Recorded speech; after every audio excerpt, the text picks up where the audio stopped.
Welcome back to another episode of Swerves, Shoots, and Payoffs. I am, of course, the hot and sexy Buff Rock, the greatest of all time, the 10-time FHW BRW heavyweight champion of the world. And we are here tonight to talk to you about a brand new topic. But before we get into it, let me introduce you to the rest of our panel. To the far left is Coaster Royalty, Dwain Sponseller from Parkersburg, West Virginia. And square in the square middle here, I guess it's the squared circle, you're in the ring tonight, Jason. And it is, of course, Jase the Mental Case, hailing from Hammond, Indiana. Hello. Welcome, gentlemen, to another episode tonight. Hopefully you're having a good week. But tonight, I think, last week's show got me thinking, and after I hung up, the call, and after we concluded the show, I started getting real heated. I started thinking about what was said on the show, and I started getting really upset by it. And the question that was posed during the show last week is, how would you put Ronda Rousey into the Divas division? That she would just murder everyone. She would go out there and absolutely destroy the division. And I started thinking about it, and granted, I'm not here to contend that she wouldn't. That if you put any of these girls into an MMA, octagon, Ronda Rousey's going to kill them. I'm not disputing that fact. The fact I'm disputing is the lack of maybe a suspension of disbelief that this isn't the first time that an MMA star has entered into the sports entertainment world. It's not the first time a legitimate athlete or fighter, I should say, has entered into that world. So, my big question is why is Ronda Rousey being looked at as something completely different? And it got me thinking. It got me thinking about all the other fighters who have come in. Most recently Brock Lesnar, but you can go back to the guys like Ken Shamrock came in with Dan Severn, and these are all fighters from the UFC. The great Tank Abbott run of WCW with 3 count. Who can forget those classic moments in Monday Nitro history? Ronda Rousey would not be the first fighter to come into the federation. So why is her entering being looked at so differently? And maybe the general question on the table is, how do you integrate a legitimate fighter into the sports entertainment world? Jason, I'm going to throw it to you first to see what your thoughts on this topic is tonight before I start getting into my beliefs. Well, I think what it really comes down to is the reason why Ronda would be treated so differently is because she is so different from anybody else that's come along. She is undefeated. Her fights go about a minute. She wipes these girls out in legitimate fights. So how could you book her with a pencil in the WWE to do anything other than that? Dwain, what do you think? Because I have a lot of thoughts on that, but I don't want to jump all over them right now. Dwain, I want to hear what you have to say first. Well, it seems that that's the big thing nowadays, is to bring in all of these, what we would consider trained fighters. I mean, you go back to Mayweather coming into the ring with the Big Show, and with Rousey now, that's the big thing. And to me, it seems like they're really pushing for that. I just saw not too long ago on ESPN where Ronda Rousey said that she's not going to fight, into her 30s. And what she meant by that was she's not going to fight past 31, 32 years old. To me, that immediately said she's ready to come in to the WWE. And my biggest question going forward is, what are they going to do with her? Because I look at Brock Lesnar, comes in and just starts destroying everybody. I know Andy's got a lot to talk about that, so I'm not going to steal his thunder there. But is that the direction that they're going to have her? Because it seems like to me, every time one of these people come in and they try to have a longevity career in the WWE after having a professional, fighting career, they are big for a little, right at the beginning, and then as time moves on, it's like they level out with everybody else in the WWE, and it seems like they just become, mid-cards or even jobbers in some cases. Well, and I think my point is, to your point, Jason, that somehow Ronda Rousey is special amongst these fighters. And I don't know if that's true. Brock Lesnar started out as a wrestler, but he went to the UFC and had a great career. But I'm just going to dismiss him for a second and go back to Ken Shamrock. Here's a guy that had more victories in one night than Ronda Rousey has in a whole year of fighting. That Ken Shamrock would fight 3 guys in one evening and still win and be a legitimate fighter. That he was named one of the most dangerous men in America because of that. So Ken Shamrock coming in to the WWF was a huge deal. He was booked like this monster, and he came in like a monster. And I don't think that Ronda Rousey has any more or less legitimacy than Ken Shamrock did. I think they were both at the very top of their careers, and they came back to fight. The same could be argued for Brock Lesnar to some extent. That he had a pretty decent UFC career, winning the championship, obviously, but then losing it, in a decisive fashion. People point to, his illnesses and his medical issues that he had as one of the problems. Other people pointed at his, maybe just lack of skill in general. But the thing is I don't think Ronda Rousey is this special case where she cannot be integrated into a division like this. And I almost, Jason, I don't want to say this, but I almost think you are setting up a double standard here. That yes, it's okay for a man to come in and do that. The Ken Shamrocks, the Brock Lesnars. You can go back to, Kurt Angle was an Olympic gold medalist wrestler. Shouldn't he, be better than some of these other guys, in the ring? But yet we look at the women and we say, well, no, it's a little bit different. And maybe it's because of the way that they've booked the Divas division in the past, where it's a lot of cat fighting as opposed to real fighting. No, again, I think the difference between Ronda and everybody else is that Ronda hasn't lost.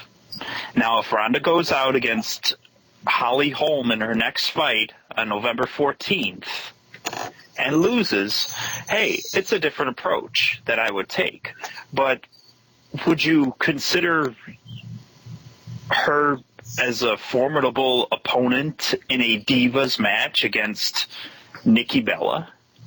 Well, I don't think her winning or losing has any bearing on what happens. That if she loses an MMA fight, I don't find her to be any more or less dangerous coming into the WWE. That her ability and skill as a fighter is still there. So even if she loses an MMA fight, I still think that she should be able to walk into a WWE ring and run through pretty much everyone they have. Maybe if you find someone bigger, because, she's a little bit scared to wrestle at the heavier weights. So maybe if The Rock's cousin came in and they book her like a monster, maybe that's a legitimate threat. But I don't think that matters because, You look at Brock Lesnar, and I want to look at what specifically happened with him over the past few years. That he comes in like an absolute beast. His first match, Dwayne, you're going to say. Well, no, I mean, go ahead and finish, because I have a lot to say about Brock Lesnar and, a lot about Ronda Rousey and what they're doing. But go ahead and finish what you're going to say. So, Brock Lesnar comes in, and his first big match is against John Cena. And he completely destroys John Cena, like everyone says that he should. This conversation we're having right now was the conversation that people were having back 2 years ago when Lesnar came in and said, oh, there's no way John Cena Cena can beat Brock Lesnar. It's going to be a farce. It's going to be ridiculous. Yet here we sit 2 years later, and the proposition that a 50-year-old man at SummerSlam can defeat Brock Lesnar, that people are legitimately thinking that The Undertaker can defeat Brock Lesnar in the ring. Wait a minute. Unless you really believe that The Undertaker has magical powers, there's no way, even to this day, Brock Lesnar hasn't aged all that much. It's not like he's lost a step. So why now aren't people saying, oh, Brock Lesnar should just run through people? It's because they have suspended their disbelief, and it's because they have given up that idea, and now it's a legitimate contest between these two, and where the storyline's going to go. Like Dwayne says, it's storyline driven. So back to John Cena. So the first match he completely destroys John Cena. But every match after that, they chip away, they chip away, they chip away, to the point where Brock Lesnar today is still a very powerful athlete, but yet he can be defeated by people. That, Roman Reigns gave him a run for his money at WrestleMania. That in Tokyo, I'm sitting there thinking, well, maybe they're going to give Kofi Kingston a push, and Kofi Kingston's going to beat Brock Lesnar. Yes, I said that. In my mind, at some level, there was a percentage of my mind, maybe 10 to 20%, that said, hey, wait a minute, maybe Kofi Kingston's going to pull out an upset and defeat Brock Lesnar in Tokyo. How crazy is that? That 2 years ago we're saying there's no way Brock Lesnar can be touched by anyone, and now there's people saying, well, maybe Roman Reigns is going to beat him. Oh, maybe Kofi Kingston's going to beat him.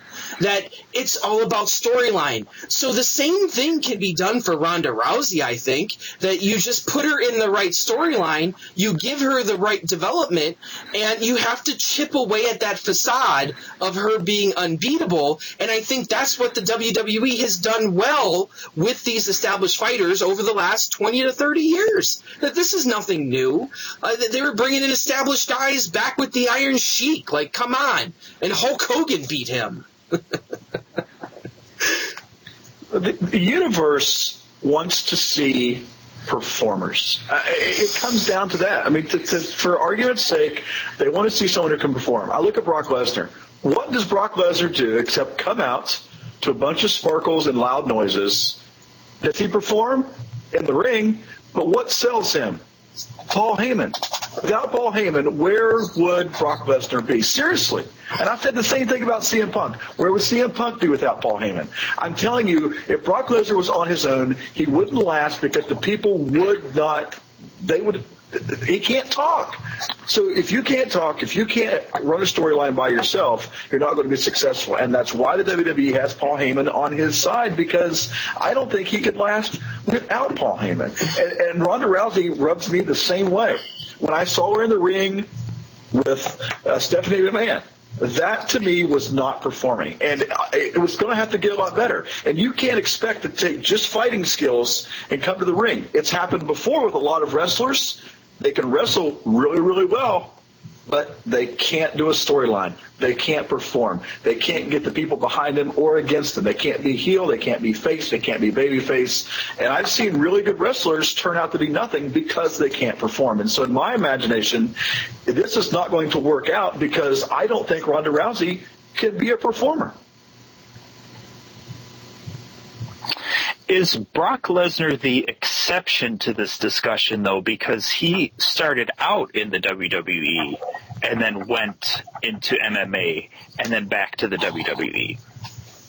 Well, I think there's something to be said there, because if you look at every other, at least MMA star, they haven't really amounted to much within the confines of sports entertainment. That you go back. Ken Shamrock had a few nice runs as Intercontinental Champion, never made it to that main event level.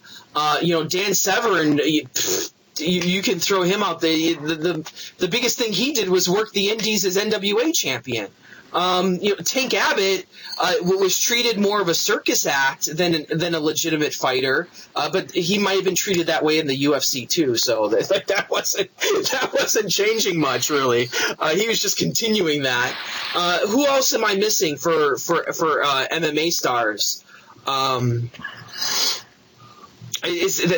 That's basically it of all the people that have really made it big. Now, if you get into the amateur wrestlers, The track record is just as bad, but you do have a few of the standouts, and I think the one that comes to mind is Kurt Angle. That Kurt Angle was one of the few amateur wrestlers who was able to take that background in amateur wrestling and really translate it into a successful sports entertainment career. Obviously, back in the day, you have a lot more amateur wrestlers, because that's where they're pulling from. But back in the early '80s, I don't know if I would actually consider, those types to be sports entertainment. There were sports entertainment elements, but not as grand with the interviews and the acting and everything that's required today. But you can go through the list of amateur wrestlers who have flopped.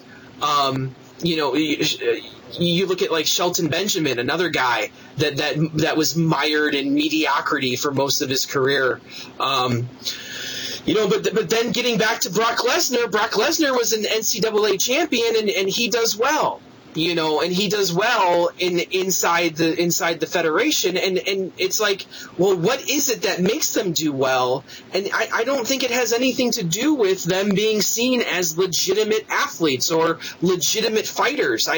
You have to sell yourself to the people at some point, and I think that's what the successful people do.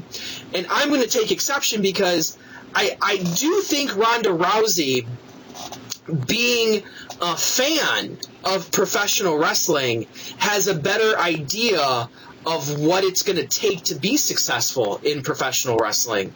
I just feel that she has a better foot forward, being a fan, or a part of the universe, if you will. That she's going to be a little bit more, and you can kind of see.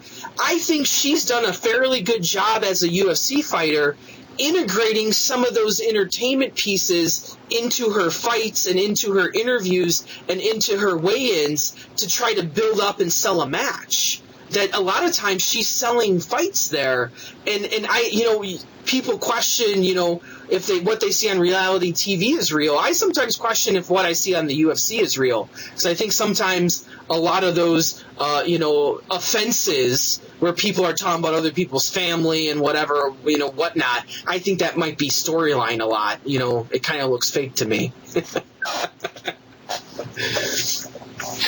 Well, would Ronda do better in the WWE booked as a special attraction, like a Brock Lesnar? Maybe come out every couple of months, big events, not every week on television against the Bellas or Alicia Fox or Paige, but just something unique, like Lesnar currently is. Well, and I worry about that, because I worry about that perspective, because what I don't want to see have happen is I don't want to see her come in and start fighting men. I don't want to see that at all. That we kind of went down that road in the late 90s with China, and it was fun. It was fun to watch at the time, but a lot of people still, even to this day, do not have fond memories of a lot of what was going on there, and even that turned into a joke. You look at the China versus Jeff Jarrett match, with the Good Housekeeping match, that Jarrett went to, well, you belong in the kitchen, the typical stereotypes, the sexist stereotypes, and they turned into a match. I just have a feeling that Ronda Rousey, I don't want to see her booked that way. I don't want to see her, and I feel that if she's a special attraction, once she fights, Brie Bella or Nikki Bella or Paige or whoever you want to put in front of her, if you book her as a special attraction and she runs through them, then where does she go next? And that's where I don't know. And maybe we do a little fantasy booking here. How would you guys book her to be, outside of just saying that, she shows up every now and then? How would you book her to be part of a grander storyline, and who would you have her fight, and where? Well, let's start with the rumor right now that she's going to be a part of WrestleMania this coming year, either teaming with The Rock or going up against Stephanie McMahon. Yeah. Which would be the better option? A singles match with Stephanie with a lot of smoke and mirrors, No. or a mixed tag to where she can be integrated with men, but then you're just setting up for that's how you're going to book her going forward. Well, Dwayne, what are your thoughts? Yeah, but let's go you first. Well, neither. I don't think she's going to be at WrestleMania. I really think that and I don't know what the contract says with UFC. I don't know if she's allowed to do that because I don't know how those two intermingle. I know there's been situations with that before with Lesnar, so I don't know how that will work out. But I mean, I don't know how long of a contract she has signed with UFC because I don't know that it's out there. But what I do know is if she's stating that she's going to fight for a certain amount of time in the UFC, that tells me that she's pretty much required to be in that contract for that long. And then, so I don't know. I mean, I know she made an appearance there with the Stephanie McMahon deal, so we know that that's going to happen in the future. But how far into the future? I'm sure the WWE would love for that to happen at WrestleMania. I like the Rock idea. I think doing that. I mean, I understand what Andy's saying with the idea of that setting it up to fight men later on, perhaps. But I like that. I think that's a way to get the Rock involved, get the people involved, get her on the right side, and really maybe show off what she can do in the ring, but maybe not have all of the spotlight put on her, because a lot of the people are going to be excited that The Rock is there wrestling. So if that were the case, maybe she's not so much in the spotlight. She kind of fades off into the background a little bit and maybe gets used to it. I can see that happening in the future. Well, and maybe Jason, you're onto something here, and maybe some of your ideas come together. I like the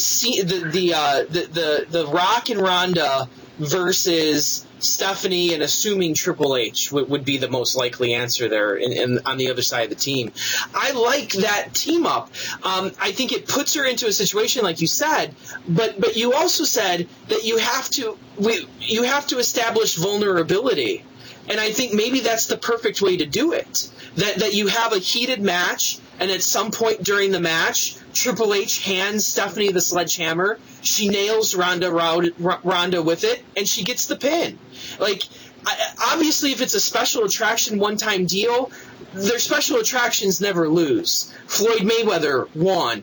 LT won. Anytime they bring in, Stephen Amell won. Anytime they bring in somebody from the outside, they usually win. So this would have to be part of a longer-term deal where she's going to be there. Maybe that shows vulnerability. Maybe you just have her in there and have her mixing it up so that she's not completely destroying one of the other girls at the time, and then you fit her into the division and say, hey, she's going to go for the championship. And you have to have the smoke and mirrors. I think a straight-up Stephanie versus Ronda match will be completely terrible because the problem is Stephanie McMahon, I established by the rules of what we've seen, probably shouldn't even be a legitimate competitor within the WWE ring with the divas, where all the divas should in theory beat her because she never wrestles. So for her to go in there one-on-one with Ronda, she would be the worst candidate, where I think any other diva besides Rosa Mendez would have a better chance, because I dislike Rosa Mendez. Well, I can't see, what do I want to see? Oh, I want to eventually see her going up against whoever is the best entertaining technical wrestler that the Divas have. Now, right now, that's a far cry from anyone who's in the Divas ring. But if I were to choose one, I mean, Paige, I don't know if Paige has the most upside. I don't know about the new divas here that just came up from the NXT. I like a couple of them, but you talked about Sasha Banks. I mean, she doesn't look like that she should be in a ring with anybody. So I don't know really where where she could go, because it goes back to the argument we had at the beginning. Anyone that she goes into the ring with right now that's a diva, it doesn't make any sense. If she were to lose to someone, you're like, how in the world can that happen? No one would believe that. Well, and I think because really, how many fights does Rousey have left on her deal? Is it 2 or 3? Jason, one this year, and then until she's 32. I mean, she could turn around in this next fight and retire after that, or fight Chris Cyborg after that and retire after that, and that's it. And if she says she's done, then she's done. Because I'll be honest with you, they recently moved up her fight that was supposed to be in January. They moved it up to November. So I think there's other wheels in motion here right now, where she might have wanted to fight earlier, because usually UFC fighters sign deals that they have X amount of fights. They're not by year like a lot of the wrestler contracts are, where you sign for 3 years. They sign for X amount of fights. And the question is, would the UFC let her retire and then go to wrestle, knowing that they're kind of competitors? So I'm thinking she's trying to fulfill her contract. I don't know if that's going to get done before WrestleMania, though. Like that's the big question, and I certainly don't see her being integrated into storylines next year. I think this is a 1 to 2 year process down the road, and once she gets a little older, maybe it becomes a little more legitimate that she can find weaknesses in her for the rest of the divas. But we keep talking about a divas revolution all the time, and I know that the Raw crowd in New York kind of shit all over that idea, but you keep talking about a divas revolution, and one thing you have to accept is that, well, wait a minute, there is a suspension of disbelief that the wrestlers they pick, you have to believe that they're going to win at some point. That for as much as I like, guys that are in wrestling, a perfect example is an internet darling, or used to be internet darling, CM Punk.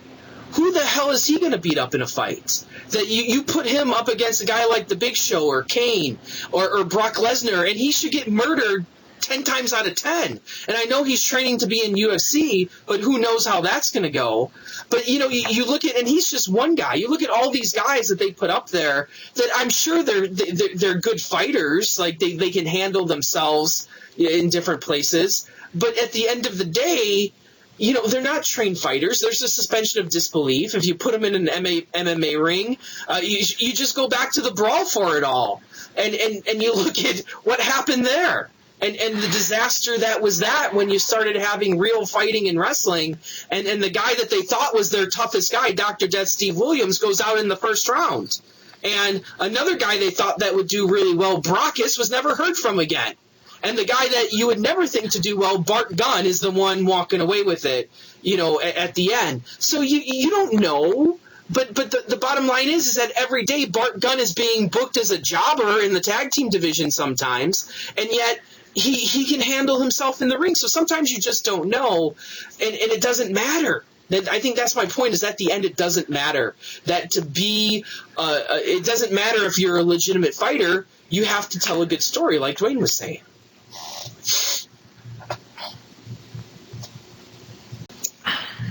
So I think that wraps us up for this evening here on Swerves, Shoots, and Payoffs.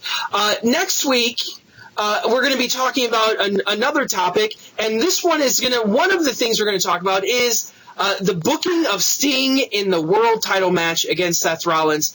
Mind you, by the way, another 50-year-old guy fighting a guy in his 30s for the world championship, though, mind you, and nobody sees an issue with that at all. Perfectly acceptable in the minds of all wrestling fans, even though Seth Rollins, in theory, legitimately should probably run through the 50-year-old. I'm just going to say that. I don't know.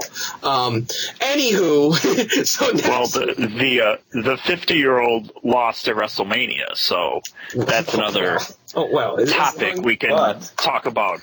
Yeah. But this 50-year-old does have a wooden baseball bat. Well, true. But before we go here tonight, I just want to talk to you guys out there. Thank you very much for watching the show. We at Ride Warrior Wrestling really appreciate your support, and we want to try and get you involved. So if ever you have a comment about the show, there are multiple ways to talk to us. Obviously, one big way is to write down there in the comment section. Just put down what you have to say, and on future shows, we're going to go over some of the comments, maybe revisit some if we get some really good ones, revisit what you had to say, and then maybe respond to those things. Also, we have a Twitter account. It's at ride_warrior. So you can follow us on Twitter, and then you can also follow us on Facebook at /Ride Warrior Wrestling. And like we said, all of our stuff gets put out to all these different media outlets, so that and feel free to comment on any of those and respond to us, so that we can integrate what you have to say into the show. And of course, one of the big things that you can do to help us is to subscribe to the show, so that you get email notifications every single time that we put up something new. So you can get an email. Our subscribers help us. It allows YouTube to see that people are supporting what we do here, and they are able to then find more people that might like this show as well. Thank you, ladies and gentlemen, for joining us here on Swerves, Shoots, and Payoffs. I am, of course, the hot and sexy Buff Rock from Chicago, Illinois. And I'm Jason Lee from Whiting, Indiana, not Hammond, Indiana, Mr. Buff Rock. Oh, it's all the same. And, of course, I am Coaster Royalty from the mountains of Parkersburg, West Virginia, where we avoid the swerves, welcome the shoots, and pocket the payoffs. And that you better believe.